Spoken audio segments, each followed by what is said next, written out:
നമസ്കാരം. ഈ മുൻപേ പോകുന്നവരുടെ വിജ്ഞാനത്തെയും വൈദഗ്ധ്യത്തെയും കാൾ അവരിലെ ശാന്തതയും ലാളിത്യവുമാവും ആളുകളെ ആകർഷിക്കുക. കഴിവ് കുറഞ്ഞവരെന്ന് കരുതപ്പെടുന്നവർ തന്നേക്കാൾ കഴിവ് തെളിയിക്കുന്നത് കാണുമ്പോഴുള്ള അസ്വാസ്ഥ്യമാണ് സ്വയം പുകഴ്ത്തലിൻ്റെയും വെല്ലുവിളികളുടെയും അടിസ്ഥാനം. എല്ലാവരും മറ്റുള്ളവർക്ക് ചില അർഹതകൾ കൽപ്പിച്ച് നൽകുന്നുണ്ട്. അതിനപ്പുറത്തേക്ക് വളരുന്നവരെയെല്ലാം അവർ പരിഹസിക്കുകയും ചിലർ പല പഴയ ചരിത്രങ്ങളുടെയും പിന്നാമ്പുറങ്ങളിലൂടെ സഞ്ചരിച്ചാണ് ഓരോരുത്തരും ആളുകളെ വിലയിരുത്തുന്നത്.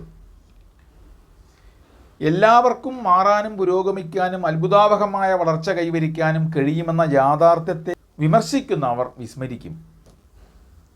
തൻ്റെ താഴെ നിൽക്കണമെന്ന നശീകരണ ചിന്തയുമായി അവർ തന്ത്രങ്ങൾ മെനയും.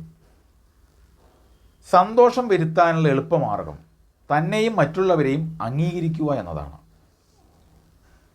അവരൻ്റെ കഴിവിൽ ഭയചകിതരാകുന്നവർക്കും സ്വന്തം കഴിവിൽ വിശ്വാസമില്ലാത്തവർക്കും ആരെയും വിശ്വസിക്കാനോ വളർത്താനോ കഴിയില്ല.